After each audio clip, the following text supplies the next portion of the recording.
Dans les années 50 et 60, l'Amérique se passionne pour les crashs d'ovnis et les histoires d'aliens. À tel point qu'on se pose des questions sur notre propre identité. L'humanité serait-elle créée par une race extraterrestre? Ou au moins qu'une ancienne civilisation alien ait aidé à la construction des premières civilisations humaines? Le souci de ce scénario, c'est qu'aucun indice d'une telle civilisation n'ait été découvert sur Terre, ce qui compromet un peu son existence. Du coup, les ufologues du monde entier parcourent le monde à la recherche d'indices, même indirects, qu'un savoir ait été transmis du fin fond des âges jusqu'à nos jours. Et justement, en 1966, Charles Hapgood publie un livre dans lequel il déterre une vieille histoire remontant en 1929. Cette année-là, dans un palais à Istanbul, on découvre par hasard une vieille carte qui traînait. Et cette carte date de 1513, créée par l'amiral Piri Reis, et comporte de nombreux indices et mystères. Et c'est de ça que nous allons parler dans cette vidéo.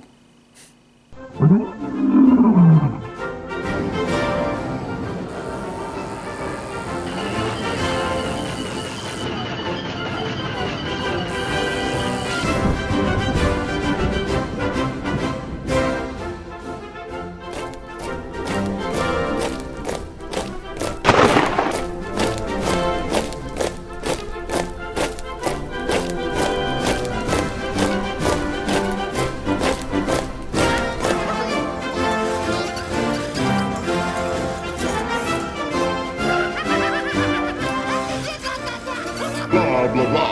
Blah blah blah blah blah. Les conspirationnistes adorent se construire des figures de proue. En physique, on a Tesla. En exploration, on a l'amiral Byrd. Et en cartographie, c'est lui, le grand, le magnifique.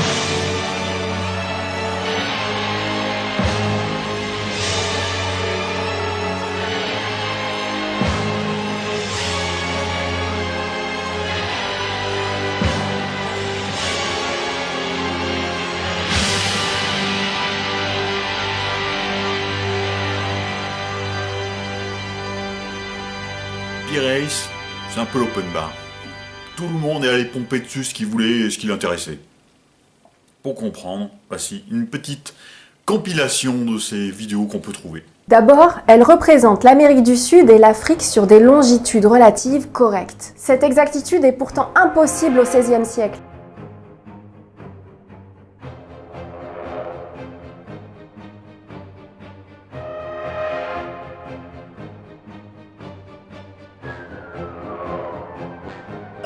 رسم عليها أيضا أنواع الحيوانات والنباتات الموجودة في كل منطقة وحدد المسافة بين السواحل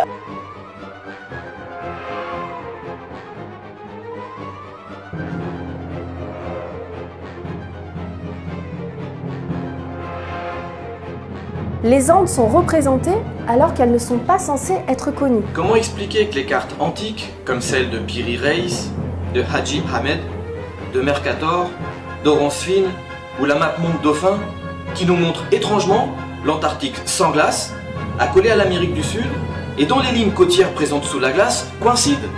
Ces cartes, datant des années 1500, sont régulièrement considérées comme des artefacts inexplicables, car elles représentent des régions découvertes bien après ou des îles aujourd'hui immergées. Sans compter que l'Amérique du Sud n'est plus reliée à l'Antarctique depuis près de 15 000 ans. Et l'Amérique du Sud est reliée à l'Antarctique par un isthme qui a disparu il y a 10 000 ans.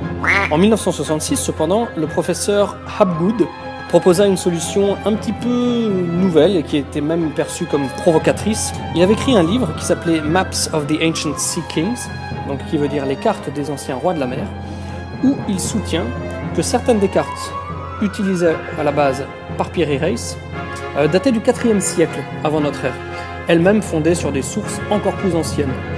فإن خريطة بيري ريس حيرت العلماء لأنها ليست الخريطة الأقدم فحسب بل الخريطة الأعجم فلم يكتفي بيري ريس Le monde veut devenir un 4, parce qu'un chat, quand il est 4, retombe sur ses pattes. Et comment se fait-il que cette carte soit aussi précise que nos cartes obtenues aujourd'hui par satellite? Wow, mais c'est un concentré de révélations extraordinaires cette carte. Tiens, on a précision, île inconnue, des animaux et des montagnes qui sont représentés, hein, mais pourtant qui sont encore inconnus à cette époque-là. L'Antarctique, cartographié alors que... cartographié sans la glace, alors qu'on ne connaît même pas encore l'Antarctique. C'est carrément balèze, quoi. Carrément. Alors, avant d'attaquer vraiment la carte des Pyrénées, moi il me semble quand même, vaguement, hein, que c'est Christophe Colomb hein, qui avait redécouvert l'Amérique, hein, on passe sur l'histoire des Vikings, et que c'est les Portugais qui étaient tombés sur le Brésil. Hein, comme ça. Vaguement, et puis c'était un peu avant. Alors, moi je me dis, on va revenir sur le siècle précédent, histoire de comprendre 2-3 éléments, ça va peut-être nous aider à comprendre ces choses extraordinaires. Plus généralement, ce qui me gêne dans toutes ces vidéos, c'est qu'aucune n'aborde le contexte de l'époque, car une carte ne sort pas d'un coup comme ça par magie. Elle est le fruit de son temps. Revenons donc à cette époque, et même un petit peu avant, au XVe siècle. En ces temps-là, l'Europe connaît un essor économique. Venise et Gênes rivalisaient dans le commerce et plusieurs voyageurs depuis Marco Polo, donc à la fin du XIIIe siècle, ont emprunté la célèbre route de la soie et permis un fructueux commerce.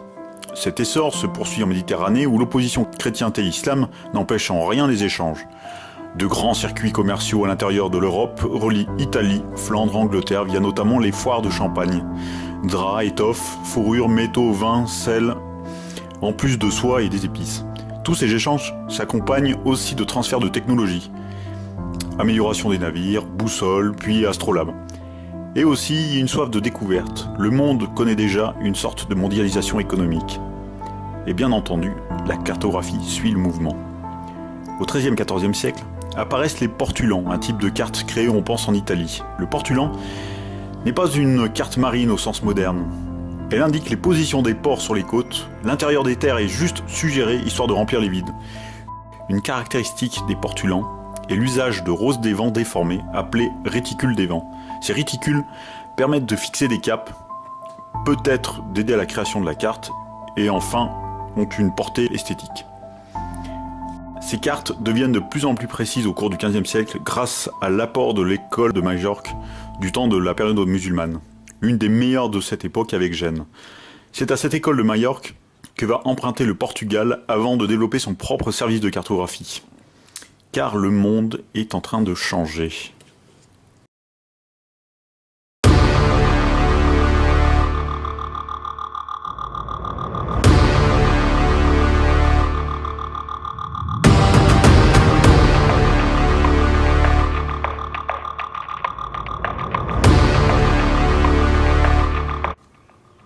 Au XVe siècle, l'Empire ottoman, en plein essor, est incontournable en Orient.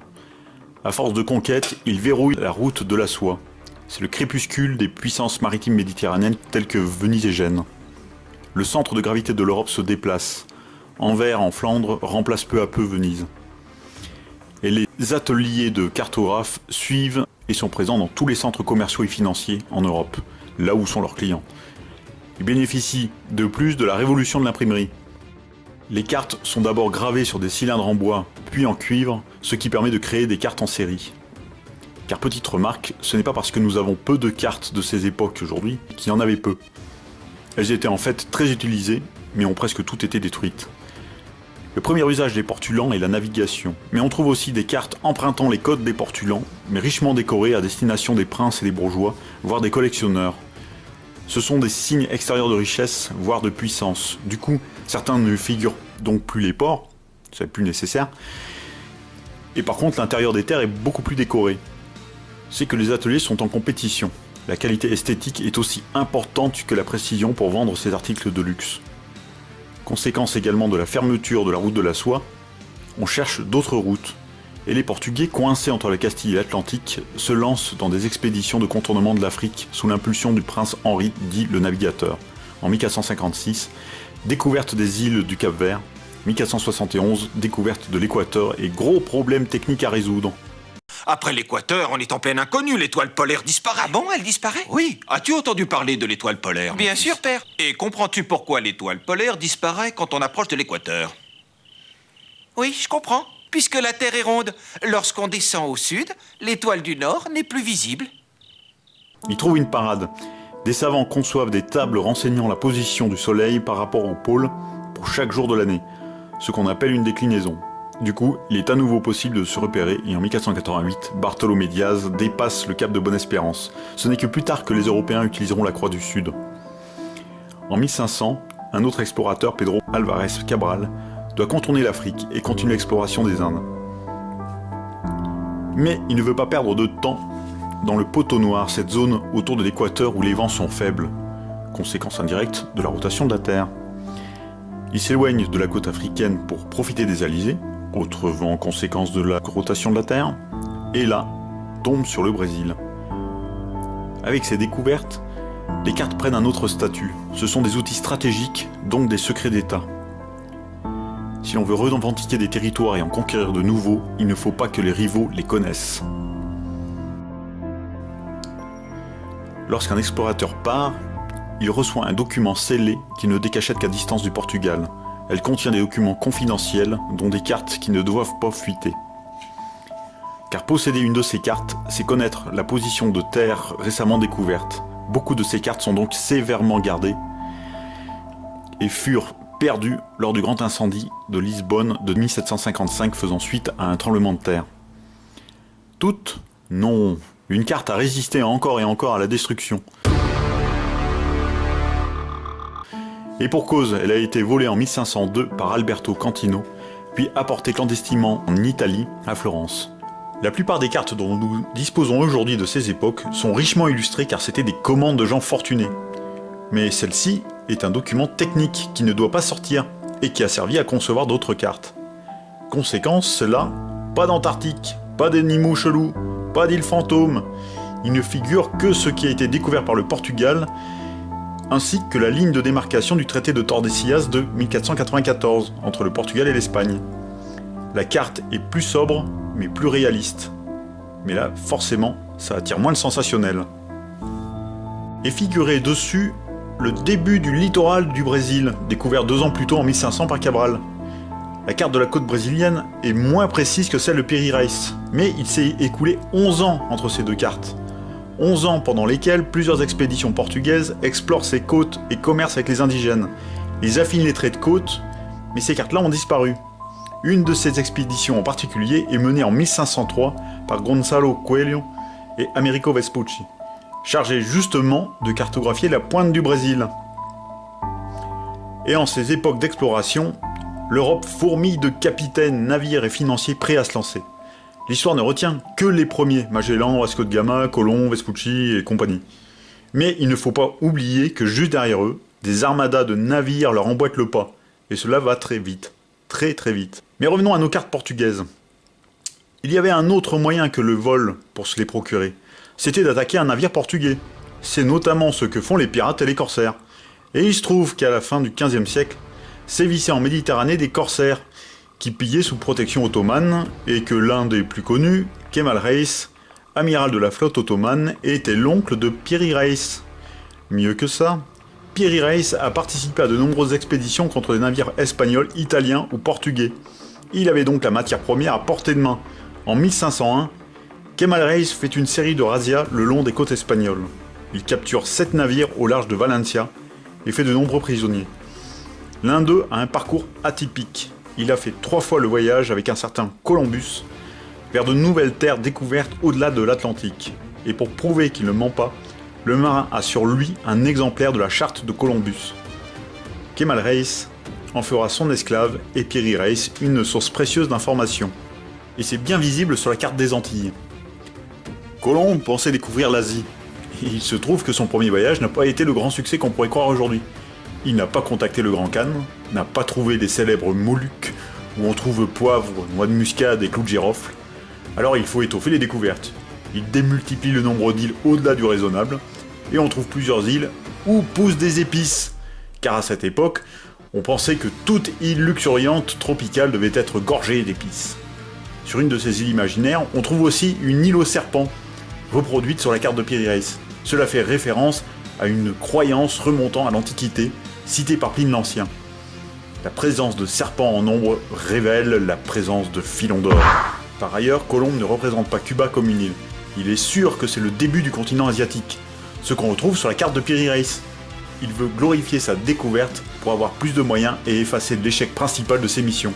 Ainsi, Piri Reis reproduit les erreurs de la charte de Columbus, récupérée par son oncle. Cuba est représenté comme un continent, Hispaniola ne ressemble absolument pas à l'île d'Haïti actuelle, mais bien plutôt à Cipango, c'est-à-dire le Japon tel que figuré sur la carte de Toscanelli, elle-même basée en partie sur des sources ptoléméennes. Ptoléméennes? Qu'est-ce donc ceci? Eh bien, les portulans ne sont pas les seuls types de cartes à cette époque. En ce début de Renaissance qui porte son regard vers l'Antiquité dans tous les domaines, dans la cartographie, un texte est redécouvert, Géographie de Ptolémée. Et ce texte fait l'effet d'une bombe en Europe. Ainsi, au XVe siècle, fleurissent des cartes de type ptoléméenne. Adaptées de cartes disparues sorties tout droit de l'Antiquité, elles sont adoptées d'emblée sans analyse critique. Comme la plupart des écrits grecs, ces connaissances sont réintroduites en Europe par des traductions de l'arabe. Autant dire que les Ottomans étaient bien placés pour les connaître. Et le sultan possédait plusieurs cartes ptoléméennes dans sa bibliothèque de Toptaki, à laquelle avait accès Piri Reis, en plus de sa propre collection personnelle.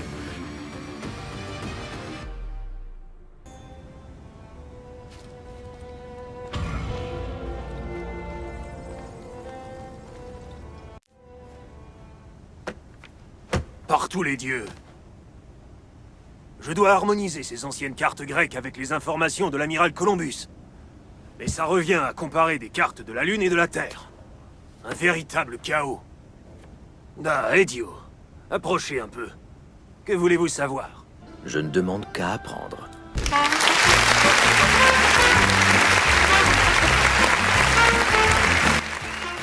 Alors, jolie démonstration, non?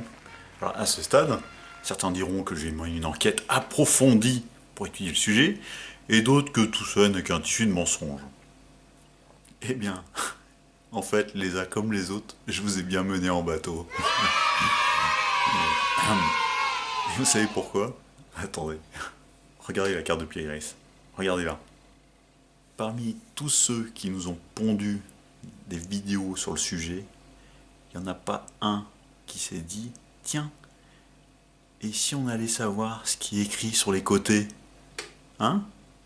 C'est un peu con quand même pour des chercheurs de la vérité. Il suffisait d'aller traduire les textes, et tout ce que j'ai fait, c'est creuser et recouper les informations avec d'autres sources. C'est tout.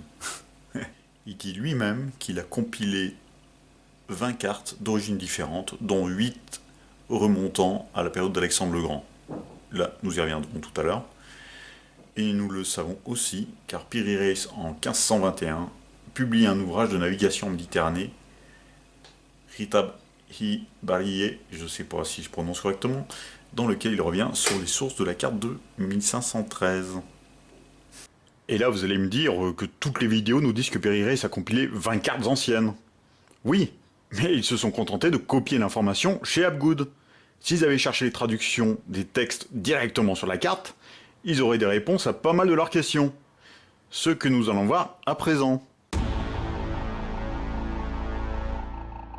Alors déjà, ce qui m'amuse, c'est que d'un côté, on vous dit que les cartes sont très précises, et quand on vous montre des îles qui n'existent pas, hop, ce sont des îles qui ont disparu, et qu'on nous cache.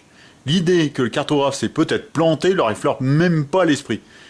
Un bel exemple de biais de confirmation. Bon, Piri Reis crée des îles dans l'Atlantique Sud, avec des descriptions similaires aux Antilles, mais totalement improbables. Île à la chaleur insoutenable à la latitude des Kerguelen, encore des îles peuplées de monstres. Piri Reis a certainement fait ici des erreurs de compilation entre plusieurs sources. Il parle par exemple de perles trouvées en grande quantité au sud d'Hispaniola. Cela n'est pas rapporté par Colomb, mais par une autre expédition indépendante menée en 1499 par Alonso de Ojeda et Pedro Alonso Niño, et qui a atteint le Venezuela. Il se pourrait qu'il y ait confusion entre les deux sources et mauvais positionnement de Piri Reis. Mais il y a également d'autres îles plus troublantes, les îles fantômes.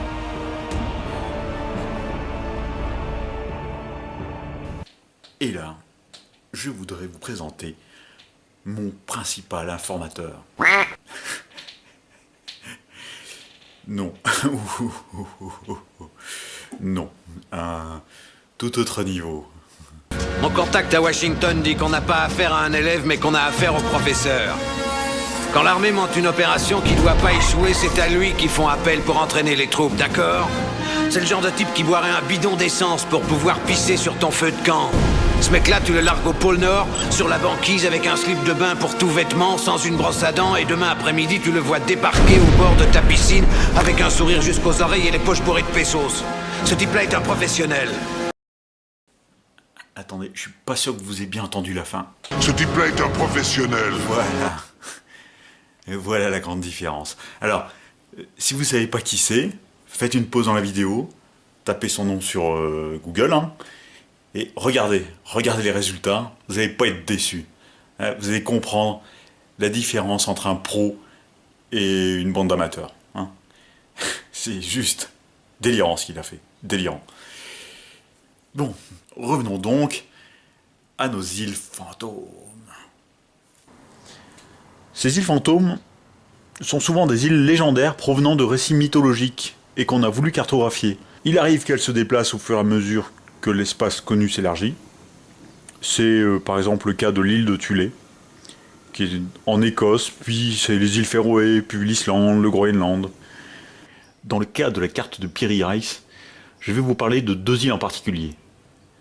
En 743, devant l'avancée des musulmans dans la péninsule arabique, 7 prêtres quittent le continent et créent 7 cités dans un paradis caché, une île dans l'Atlantique, ce qui n'est pas sans rappeler le mythe antique des îles fortunées.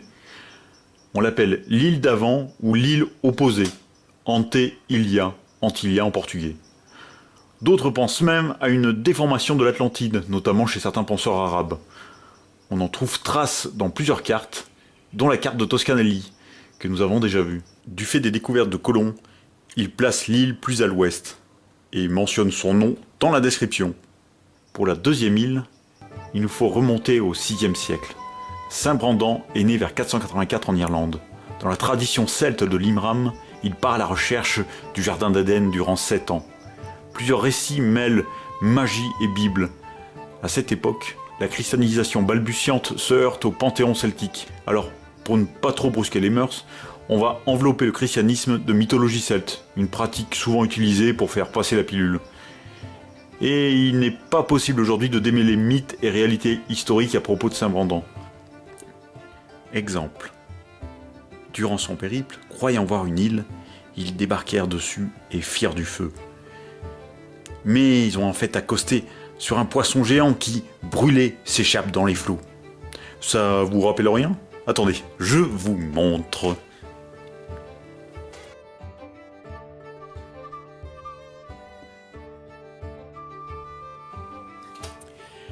Cette histoire était très populaire au Moyen-Âge, au même titre que l'Atlantide. Et l'île fut souvent cartographiée à l'ouest des Canaries et de l'île Madère. Mais elle se promène dans l'Atlantique Nord avec la découverte des Amériques.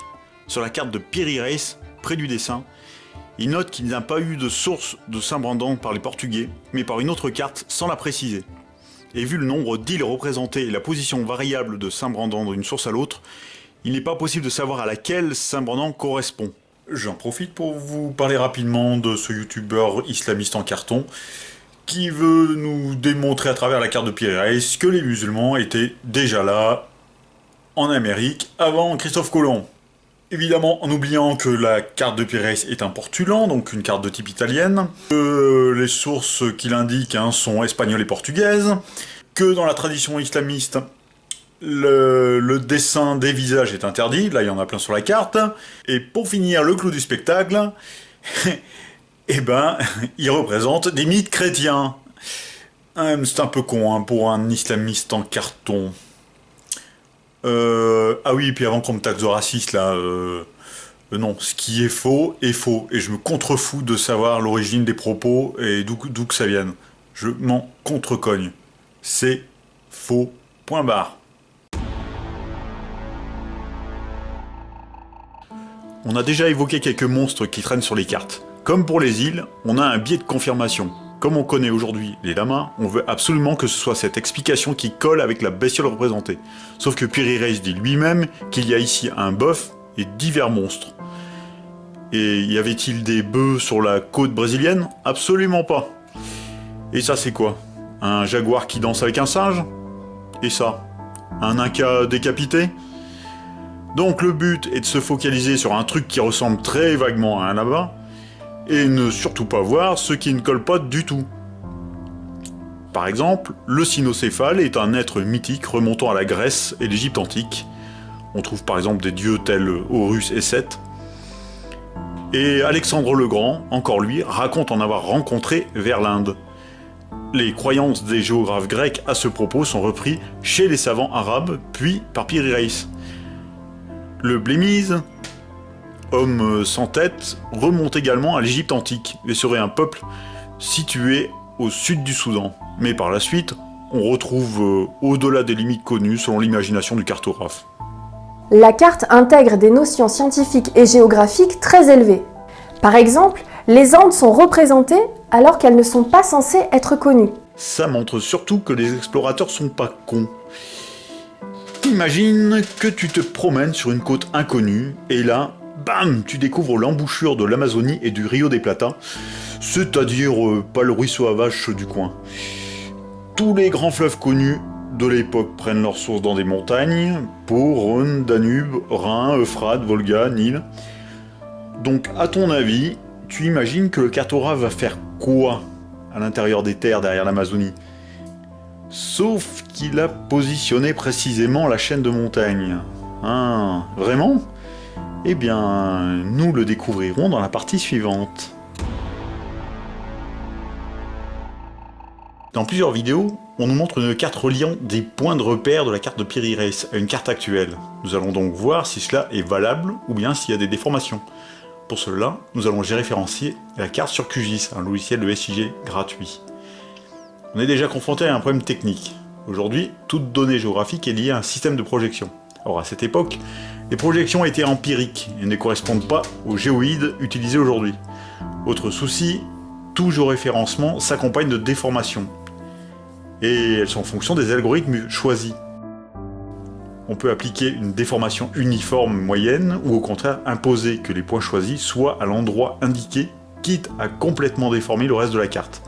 Sans entrer dans des détails techniques, je vous annonce qu'aucun choix possible ne permet un recalage précis de la carte. Surtout pas avec les points indiqués. Mais si je change les points et que j'ajoute la côte africaine, on améliore sensiblement le résultat. Ce qui vérifie un argument qui revient souvent. L'emplacement de l'Afrique par rapport à l'Amérique du Sud est d'une précision stupéfiante, voire impossible. Sauf que je vous rappelle que Piri Reis est basé sur plusieurs cartes portugaises et génoises. Donc soit les Portugais avaient eux aussi des cartes très précises, soit en déformant des cartes qui ont des déformations différentes, Piri Reis parvient à réduire leur imprécision. Est-ce que c'est pas plus simple que de faire appel à des cartographes aliens qui sont moins précis que des cartes du XVIIIe siècle? Bah oui, pas besoin de comparer avec notre époque, hein. Dès le XVIIIe siècle, les cartes sont plus précises que Piri Reis. Ok, donc si la précision vient d'une civilisation alien, ceux-ci ne sont pas aussi avancés que le XVIIIe siècle. Alors j'espère qu'ils savent mieux faire des vaisseaux spatiaux que dessiner des cartes, parce que là, c'est mal barré. Et là, on va me dire que le savoir des anciens s'est détérioré depuis le temps glorieux de la haute antiquité. Sur les 20 cartes utilisées par Piri Reis, 8 remontent à l'époque d'Alexandre le Grand. Eh bien, je vous en ai déjà parlé, c'est le fameux Ptolémée dont la redécouverte a enflammé la cartographie du XVe siècle. Qui était Ptolémée? Il fut général macédonien dans l'armée d'Alexandre le Grand. À la mort de celui-ci en -323, il a 45 ans, se proclame roi d'Égypte, puis combat ses anciens alliés. Ces guerres dureront jusqu'à sa mort. Quand il a un peu de temps, il écrit ses mémoires. Bien que perdues, elles ont été reprises par d'autres auteurs qui, eux, nous sont parvenus. Ce qui fait qu'on connaît très bien le bonhomme. Voilà, c'est tout. Ah, vous vous demandez quand je vais vous parler de cartes? Mais il n'en a jamais dessiné. Parce que l'erreur qu'a faite Piri Reis et qu'ont fait beaucoup de ses contemporains, c'est de le confondre avec Claude Ptolémée, qui vécut plus de 4 siècles plus tard. Excite donc Alexandre le Grand. Et là vous dites, mais peu importe que ce soit l'un ou l'autre, la précision s'explique par des cartes remontant à l'Antiquité. Eh bien, savez-vous pourquoi Christophe Colomb a eu du mal à financer son expédition? Parce qu'on le prenait pour un fou à vouloir traverser l'océan? Mais... oui, mais pour quelle raison? Par peur de tomber au bord du monde sur des monstres géants? Et pas du tout. Il avait repris les écrits de Daï, qui lui-même reprit les calculs de Ptolémée. Ce dernier avait calculé le diamètre de la Terre, mais contrairement à Ératosthène, s'était trompé. Alors, il n'ignorait pas que d'après leurs calculs, la longueur de la circonférence de la Terre est approximativement de 22 000 lieues, si ce n'est plus, ce qui rend l'océan infranchissable. Mais bien sûr, vous avez sans doute de nouvelles données prouvant que ces hommes de savoir se sont lourdement fourvoyés. Du coup, Colomb était parti sur un diamètre bien inférieur, qui lui permettait de proposer une Asie très proche de l'Europe. Et si on lui claquait la porte, c'est parce que ses détracteurs lui opposaient la vraie valeur du diamètre de la Terre. Ouais, il est pas vraiment précis le Ptolémée. Et puis un truc tout con en passant. Vous voyez l'Amérique représentée sur les cartes antiques? On n'en trouve aucune trace. Donc, visiblement, les anciens astronautes n'ont pas daigné renseigner les savants grecs de l'existence de ce continent. Et les cartes antiques ont servi à Piri Reis pour dessiner l'Asie et peut-être l'Afrique de l'Est. Ce qui nous ramène à la cause de la précision. Il n'y a que deux explications possibles. La qualité des cartes portugaises et le talent de Piri Reis. C'est tout.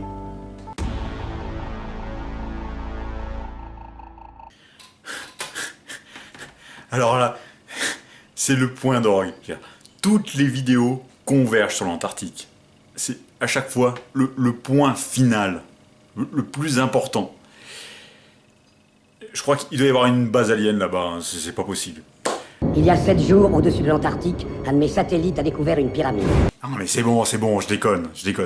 Mais ceci dit, c'est pas un hasard si Hapgood parle de l'Antarctique. Celui-ci travaillait dans les années 50 sur une théorie de déplacement de l'écorce terrestre en Antarctique et a cherché à s'appuyer sur la carte pour étayer ses arguments sur l'histoire géologique du continent. Quel est le problème? Eh ben, on avait découvert des fossiles de forêts tropicales et de dinosaures. Il fallait donc expliquer comment et en combien de temps avait eu lieu le refroidissement. Quand il fait la découverte de la carte de Piri Reis représentant l'Antarctique sans glace, il pense avoir découvert une preuve de sa théorie.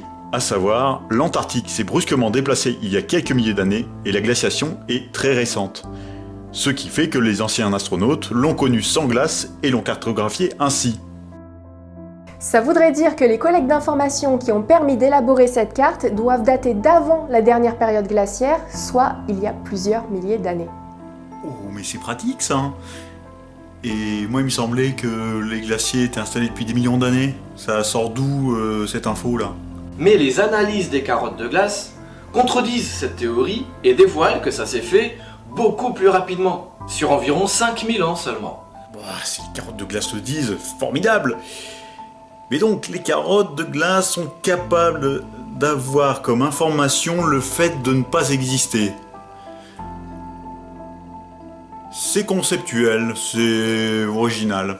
Bon, deuxièmement, les glaciers, c'est comme les fleuves, hein, ils s'écoulent.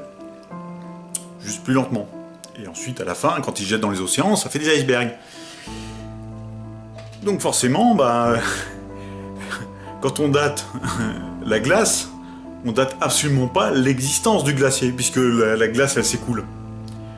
Bon, sauf si on a des poches, hein, avec des anfractuosités dans le sol, qui piègent de la glace qui peut rester là très longtemps. Et c'est justement là qu'a été l'objet de certains sondages, et qui ont révélé des glaces très anciennes, très anciennes, qui ne collent pas du tout au scénario. Bon, ok. Mais la théorie de la dérive des continents là, de Wegener dans tout ça, là, est-ce qu'elle explique la formation des glaciers, le refroidissement, la présence de ces fossiles? Oui, elle l'explique. Alors il est où le problème? Eh ben le problème c'est tout simple, c'est que dans les années 50, elle n'était pas encore installée. Et qu'un gars comme Hapgood, à ce moment-là, sorte des hypothèses. Pourquoi pas? Bon, elles sont peut-être farfelues, je suis pas géologue, mais pourquoi pas? Mais après, sa théorie, eh ben, elle a été rangée, voilà. comme tant d'autres, mais c'est ça qui fait la science, hein.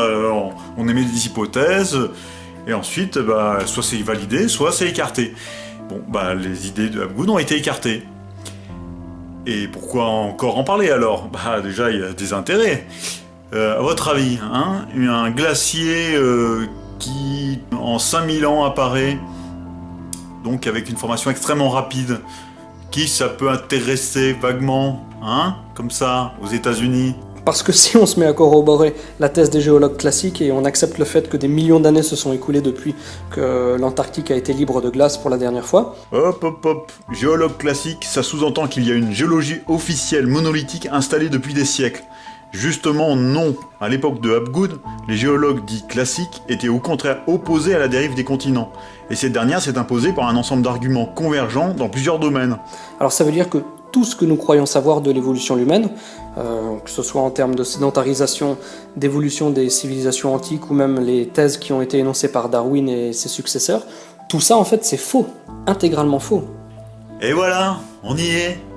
Hein? Alors Hapgood n'était pas créationniste. Par contre les créationnistes ne se sont pas gênés pour reprendre ses travaux. Hein, rappelons que leur but n'est pas de comprendre le monde, hein, mais de trouver ce qu'ils ont envie de chercher ou l'inverse.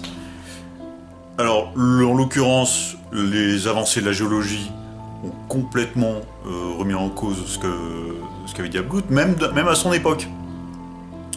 D'où sa volonté de s'accrocher à la carte de Piri-Reis. Hein, c'était sa dernière bouée de sauvetage. Hapgood demande de l'aide à l'armée US, et le 6 juillet 1960, un lieutenant-colonel de l'US Air Force répond à Hapgood. L'hypothèse selon laquelle la partie inférieure de la carte décrirait la côte de la princesse Martha, de la terre de la reine Maud et la péninsule de Palmer nous semble plausible. Il s'agit à notre avis de l'interprétation la plus logique et selon toute probabilité la plus correcte de cette carte. Les contours apparaissant dans la partie inférieure de la carte correspondent de manière tout à fait remarquable avec les résultats du profil sismique de la calotte glaciaire antarctique réalisée par l'expédition anglo-suédoise de 49. On peut inférer de ce qui précède que cette côte a été cartographiée avant que la calotte glaciaire ne la recouvre. Nous n'avons aucune idée de la manière dont les informations figurant sur cette carte peuvent être conciliées avec l'état des connaissances géographiques en 1513. Premier petit détail hein, quand même, hein. Vous avez remarqué que quand l'armée nous parle de crash de Roswell ou de la base 51, elle nous ment. Mais quand elle nous parle d'une carte là, du XVIe siècle, là, faut la croire sur parole. Alors que moi j'aurais tendance à me dire, mais qu'est-ce que l'armée américaine vient faire là-dedans? Bon, il y a une raison toute simple, c'est que l'armée américaine, pour une bonne part, réalisait la logistique de l'année géophysique internationale de 57-58, qui a permis de grandes avancées, hein, notamment dans la géologie de l'Antarctique et des fonds marins. Il n'empêche que cette carte est considérée par beaucoup comme une preuve de la validité des idées de Hapgood. Et là, je ne suis absolument pas d'accord. Elle dit quoi cette lettre? Que le trait de côte de Piri-Reis ressemble à l'Antarctique, que ça correspond au relevé d'une campagne de 49, et qu'enfin, ils ne sont pas compétents pour juger de la cartographie du XVIe siècle. Reprenons en détail sur cette carte de 57 de l'époque de Hapgood. La péninsule Palmer est ici, la terre de la reine Maud est là, et la côte de la princesse Martha, là. La péninsule Palmer doit être ceci, mélangée avec l'embouchure du Rio de Plata en Argentine. Là, on a une petite isthme déjà présente sur cette carte de 1932, réalisée après... Oh mon Dieu, l'amiral Byrd! En fait, il a pas mis les pieds dans le coin. Il était de l'autre côté de l'Antarctique. Puis, sur la côte de la princesse Martha, on retrouve le cap Norvégia. Et là, effectivement, on voit en effet des ressemblances. C'est encore plus marquant quand on enlève la calotte glaciaire. Des îles apparaissent, dont l'île Berkener, en hommage à un géophysicien membre de l'expédition Byrd, découverte en 1958. À ceci près que là, ce n'est pas Palmer, mais le nord de l'Argentine, conformément à ce qui est expliqué en marge. Que toute cette mer n'est pas représentée, que les îles sont décrites comme des climats tempérés, et le continent est même tropical. Sur la terre de la Reine Maud, on trouve des monstres à 6 cornes, et plus loin dans ce pays en ruine, rempli de serpents géants, les rivages sont brûlants. Et là, on va me dire, Évidemment que les descriptions parlent d'îles brûlantes. Le climat était chaud à cette époque-là. Ça date d'avant la glaciation. Normal que le climat soit pas le même. Oui, sauf que Pierre Hayes prend bien soin de rappeler dans toutes ses descriptions que ce sont les Portugais la source de toute sa documentation. Donc, les cartes qu'on voit sont portugaises à l'origine. Si nous prenons l'idée de regarder le reste de l'Amérique du Sud et de comparer avec la carte de Piri Reis, c'est marrant parce que là aussi, on voit quelques petites concordances. Et le summum du ridicule, c'est lorsqu'on reprend la carte avec les repères. Carte qu'on retrouve dans pas mal de vidéos. Et elle montre quoi? Ce que je viens de vous dire. En clair, il n'y a pas d'Antarctique dessiné sur la carte de Piri Reis. Une civilisation disparue, ayant le niveau technologique du XVIIIe siècle, a fourni les connaissances d'un continent caché aux Grecs, qui n'en ont rien eu à cirer, mais vont pourtant transmettre l'existence de l'Antarctique à des cartographes du XVIe siècle, avec 4000 km d'erreur. L'un d'eux, à partir de cartes d'explorateurs portugais qui n'y sont jamais allés, ne va pas le cartographier. N'ayant jamais eu connaissance de ce continent, les cartographes ne savent pas qu'il est couvert de glace et vont de manière incroyable le cartographier sans glace. Je vais vous dire un secret. Dans ma main, j'ai l'unique fragment de kryptonite au monde. Et regardez, grâce à mon énergie psychique, je le fais passer dans mon autre main. La preuve, c'est qu'il n'y a plus rien dans la première. Je viens bien de démontrer que j'avais un fragment de kryptonite. Voilà. J'adore cette méthode. Et voilà. Hop là! Tu te barres comme un voleur, mais il reste un dernier truc. Toute ta vidéo, t'as cherché à expliquer que Piri Reis n'avait pas eu besoin de sources remontant au fin fond des temps pour dessiner sa carte. Et pourtant, il y a plein de cartographes de son époque qui ont dessiné l'Antarctique. Comment tu l'expliques ça, Comment tu l'expliques? Parce que les cartographes ont utilisé des sources remontant à des temps anciens. Mais tu te fous de ma gueule! Ce sera l'objet de la prochaine vidéo.